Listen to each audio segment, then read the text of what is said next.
بسم اللہ الرحمن الرحیم۔ السلام علیکم ورحمۃ اللہ وبرکاتہ۔ میں محمد اسامہ سرسری۔ قرآن کریم کے 8ویں پارے کا خلاصہ۔ اس پارے میں سورہ انعام ختم ہو رہی ہے، اس کی 55 آیات ہیں، اور سورہ اعراف شروع ہو رہی ہے، اس کی 87 آیتیں اس پارے میں ہیں۔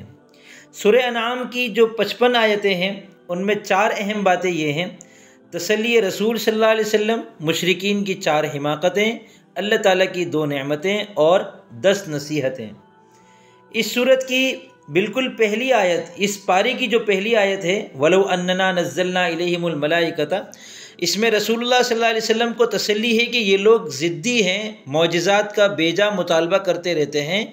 اگر ہم فرشتے بھی ان پر نازل کر دیں اور مردے بھی ان سے باتیں کرنے لگ جائیں اور ساری چیزیں ان کے پاس ہم جمع کر دیں تو یہ پھر بھی ایمان نہ لائیں گے، حالانکہ قرآن کا معجزہ ایمان لانے کے لیے کافی ہے۔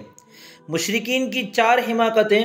پہلی حماقت یہ کہ یہ لوگ چوپایوں میں اللہ تعالیٰ کا حصہ اور شرکا کا حصہ الگ الگ کر دیتے، شرکا کے حصے کو اللہ تعالیٰ کے حصے میں خلط نہ ہونے دیتے، لیکن اگر اللہ تعالیٰ کا حصہ شرکا کے حصے میں مل جاتا تو اسے برا نہ سمجھتے۔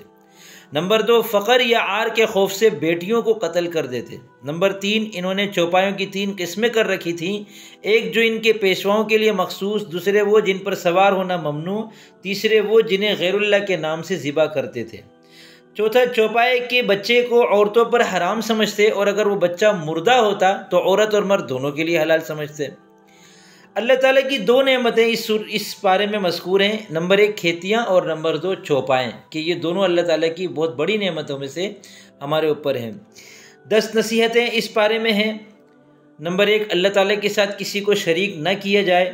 نمبر 2، ماں باپ کے ساتھ اچھا سلوک کیا جائے۔ نمبر 3، اولاد کو قتل نہ کیا جائے۔ نمبر 4، برائیوں سے اجتناب کیا جائے۔ نمبر 5، ناحق قتل نہ کیا جائے۔ نمبر 6، یتیموں کا مال نہ کھایا جائے۔ نمبر 7، ناپ تول پورا کیا جائے۔ نمبر 8، بات کرتے وقت انصاف کو مد نظر رکھا جائے۔ نمبر 9، اللہ تعالیٰ کے عہد کو پورا کیا جائے۔ نمبر 10، صراط مستقیم ہی کا اتباع کیا جائے۔ اب یہ زیادہ تر باتیں الحمدللہ مسلمانوں کے عمل میں ہوتی ہیں، بس ہم اس کے ساتھ یہ استحضار کر لیں، ذہن میں یہ لے آئیں کہ یہ اللہ تعالیٰ کا حکم ہے جو 8ویں پارے میں مذکور ہیں، تو ہمارے ایمان میں اس سے اور زیادہ اضافہ ہوگا اور ہمارے عمل میں اور زیادہ پختگی آئے گی۔ سورہ اعراف کی جو ابتدائی 87 آیات اس میں ہیں، اس میں 5 اہم باتیں یہ ہیں: اللہ تعالیٰ کی نعمتیں، 4 ندائیں، جنتیوں اور جہنمیوں کا مکالمہ، اللہ تعالیٰ کی قدرت کے دلائل، 5 قوموں کے قصے۔ اللہ تعالیٰ کی نعمتیں: پہلی نعمت قرآن کریم، دوسری نعمت زمین کی رہائش، تیسری نعمت انسانوں کی تخلیق، اور چوتھی نعمت حضرت آدم علیہ السلام کا مسجود ملائک ہونا، فرشتوں کو حکم ہوا کہ آدم کو سجدہ کرو۔ اس صورت میں 4 ندائیں ہیں، اور صرف اسی صورت میں اللہ تعالیٰ نے یا بنی آدم، اے آدم کے بیٹو، یا بنی آدم کہہ کر 4 مرتبہ ہمیں پکارا ہے۔ پہلی 3 نداؤں میں لباس کا ذکر ہے، اس کے ضمن میں اللہ تعالیٰ نے مشرکین پر رد کر دیا کہ تمہیں ننگے ہو کر طواف کرنے کو اللہ تعالیٰ نے حکم نہیں دیا جیسا کہ ان کا دعویٰ تھا۔ چوتھی بار یا بنی آدم کہہ کر اللہ تعالیٰ نے اتباع رسول صلی اللہ علیہ وسلم کی ترغیب دی ہے۔ اس پارے میں جنتیوں اور جہنمیوں کا مکالمہ مذکور ہے۔ جنتی کہیں گے کیا تمہیں اللہ تعالیٰ کے وعدوں کا یقین آ گیا؟ تو جہنمی اقرار کریں گے، جہنمی کھانا پینا مانگیں گے، مگر جنتی ان سے کہیں گے اللہ تعالیٰ نے کافروں پر اپنی نعمتیں آج حرام کر دی ہیں۔ اللہ تعالیٰ کی قدرت کے دلائل مذکور ہیں: بلند و بالا آسمان، وسیع و عریض عرش، رات اور دن کا نظام، چمکتے چاند، سورج اور ستارے، ہوائیں اور بادل، زمین سے نکلنے والی نباتات، یہ سب اللہ تعالیٰ کی زبردست قدرت کے واضح اور روشن دلائل ہیں۔ 5 قوموں کے قصے مذکور ہیں: قوم نوح، قوم عاد، قوم سمود، قوم لوط اور قوم شعیب۔ اب ان قصوں کی حکمتیں کیا ہیں؟ تو پہلی حکمت تو یہ ہے کہ رسول اللہ صلی اللہ علیہ وسلم کو تسلی ہو جاتی ہے کہ آپ سے پہلے بھی ایسے لوگ آئے ہیں جو اپنے نبی کو ستاتے تھے، اور نمبر 2، اچھوں اور بروں کا انجام پتہ چل جائے ہمیں، اور نمبر 3، اللہ تعالیٰ کے ہاں دیر ہے اندھیر نہیں ہے۔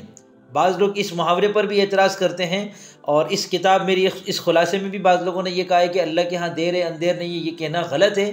تو ان کی خدمت میں عرض ہے کہ یہاں دیر سے مراد لمبا وقفہ ہے، لمبا عرصہ ہے، اور اندھیر سے مراد ظلم ہے۔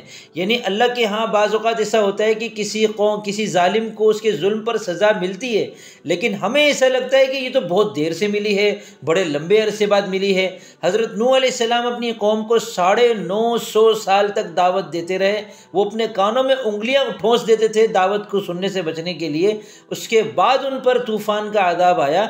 تو یہ دیر سے مراد لمبا وقفہ ہے، جو ہمیں ایسا لگتا ہے کہ دیر ہو رہی ہے، لیکن یہ دیر نہیں ہوتی، کیونکہ اللہ کے ہاں اندھیر نہیں ہے۔ اندھیر کہتے ہیں ظلم کو، اندھیری کو، تاریکی کو، اس سے مراد ظلم ہے۔ جب ظلم نہیں ہے تو اس کا مطلب یہ کہ اللہ کا جو بھی فیصلہ ہے وہ اپنے وقت پر ہی ہوا ہے، اور اس کو اسی وقت پر ہونا چاہیے تھا، کیونکہ اللہ تعالیٰ حکیم ہے، اللہ کے ہر کام میں سینکڑوں بلکہ ان گنت حکمتیں ہوتی ہیں۔ چوتھی حکمت ان قصوں کو بیان کرنے کی یہ ہے کہ رسالت کی دلیل مل جائے کہ امی ہونے کے باوجود پچھلی قوموں کے قصے نبی علیہ السلام سنا رہے ہیں۔ اور پانچویں حکمت ہم تمام انسانوں کے لیے یہ ہے کہ ان سب قصوں میں ہمارے لیے عبرت اور نصیحت کی باتیں ہیں۔